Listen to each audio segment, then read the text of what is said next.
बिहारी जी के 4 लड्डू। बहुत समय पहले की बात है। वृंदावन में श्री बांके बिहारी जी के मंदिर में रोज पुजारी जी बड़े भाव से सेवा करते थे। वे रोज बिहारी जी की आरती करते, भोग लगाते और शयन कराते और रोज 4 लड्डू भगवान के बिस्तर के पास रख देते थे। उनका यह भाव था कि बिहारी जी को जब यदि रात में भूख लगेगी तो उठकर खा लेंगे, और जब वह सुबह मंदिर के पट खोलते थे तो भगवान के बिस्तर पर प्रसाद बिखरा रहता था। इसी भाव से वो रोज ऐसा ही करते थे। एक दिन बिहारी जी को शयन कराने के बाद वे 4 लड्डू रखना भूल गए थे। उन्होंने पट बंद किए और चले गए। रात के करीब 1-2 बजे थे। जिस दुकान से वो बूंदी के लड्डू लाते थे, वह उन बाबा के दुकान खुली हुई थी। वे घर जाने के लिए अपनी दुकान बंद ही कर रहे थे कि एक छोटा सा बालक आया और बाबा, मुझे बूंदी के लड्डू चाहिए। बाबा ने कहा, लाला, लड्डू तो सारे खत्म हो गए हैं।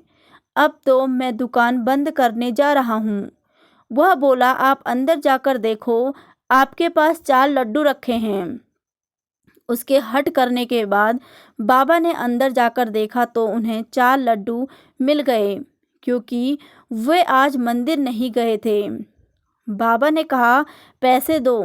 बालक ने कहा, मेरे पास तो पैसे नहीं हैं, परंतु अपने हाथ के सोने के कंगन उतार बाबा को देने लगे। तो बाबा ने कहा, लाला, पैसे नहीं हैं तो कोई बात नहीं, रहने दो।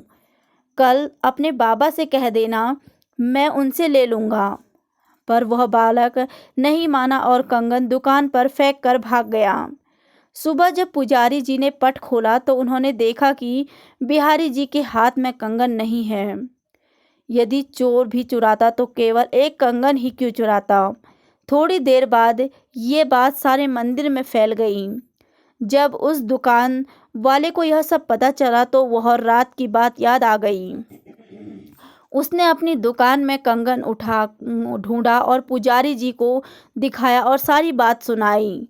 तब पुजारी जी को याद आया कि वह रात में लड्डू रखना भूल गए थे, इसलिए बिहारी जी स्वयं लड्डू लेने गए थे। यदि भक्ति में भक्त कोई सेवा भूल ही जाए तो भगवान अपनी तरफ से उसे पूरा कर देते हैं।